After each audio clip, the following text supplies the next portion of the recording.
Here we are on week 4 talking about choices. Today we will learn about losing your way but staying committed to make it back to the top.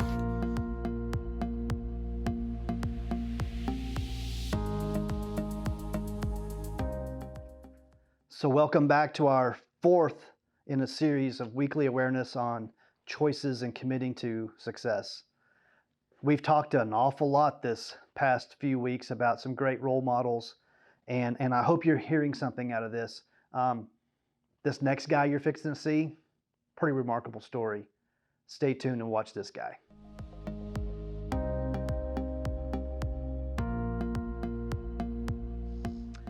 Okay, so let's change gears for a second. Does anyone recognize who this is? This is Tiger Woods. And unfortunately, we're seeing him when he's reached rock bottom here. And it pains me to show you this picture, but there's going to be good things come out of this, I promise. So let's look at this quote. Here's one of his friends saying, "Tiger needs help, and I'm going to be there to help him." That's a good friend. Here's another quote from another one of his friends saying, "Tiger's good. He doesn't need anything." Well, let's look at Tiger. He absolutely needs help. And I don't think this guy had anything bad in his heart, but I believe sometimes it's hard for friends to tell other friends, you need help. This isn't working. Whatever you're going through, we need to get you some help. You know, it's hard to have that conversation sometimes. Which one of these guys is truly looking out for him? I think they both care for him, but this guy here sees that there's some definite need. So I want you to get this out of this part of the story. It's hard sometimes to receive that from a friend saying, "Hey man, you're a wreck. You need some help." It's hard for a friend to even have that conversation with you to say, "Man, we need to get you some help. What's going on with you?" It's hard for both parties. But I want you to know this, you can reach out. And this isn't the end of the story for Tiger. And we'll come back here in just a second and we'll see where this goes.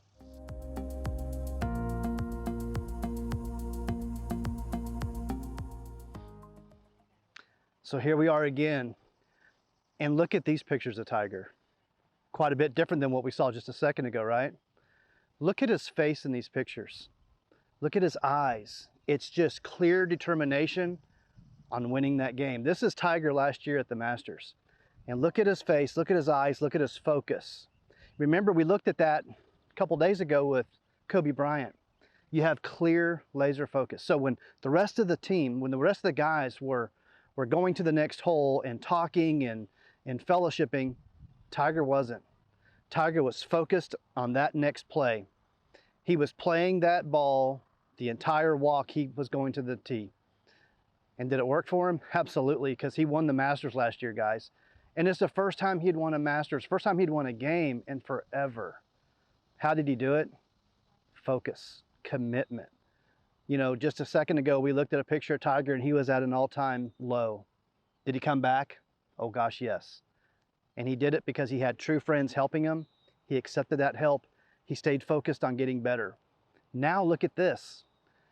So here's another picture of Tiger with his dad. And that's when he won his first Masters. And his dad was with him to rejoice.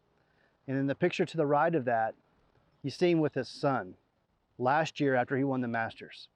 His son had never seen him win a game. And here he is, it's come full circle. So Tiger won with his dad and he won with his child. So what did he teach his son? He taught his son that staying focused, dedication, clear direction. You can win. You can be anything you want. You can come back from the bottom. And that's what I want you to get from Tiger's story. You can come out of anything, but you got to have good friends. You got to stay focused and you got to keep your eye on the prize.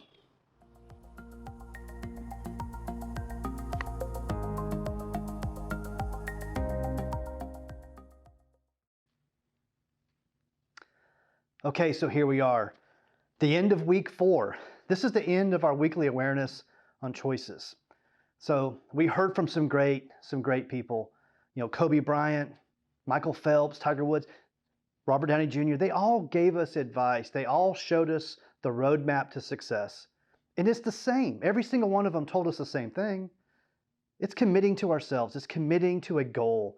It's being focused. It's not getting off on distractions. It's knowing who our true friends are, right?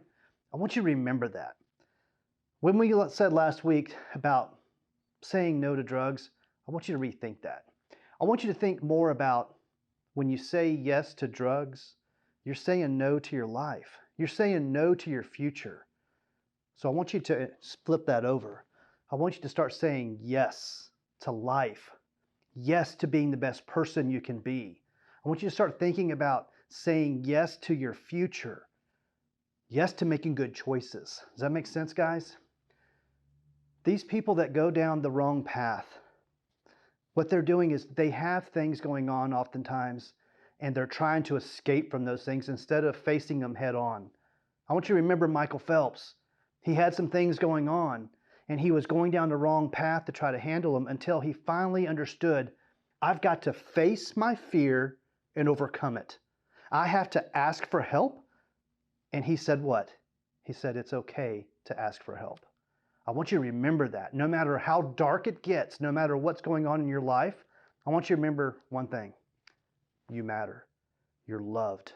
Respect yourself. It's okay to ask for help. And I want you to also take it a step further. Look for that other guy who may be in that same dark place and reach out and help that guy. Does that make sense, guys? Heavy stuff at the close of this, but I hope you got something out of these 4 weeks. Be true to yourself. Thank you for tuning in these past few weeks to our weekly awareness on choices. Remember, work hard, stay committed, and always respect yourself.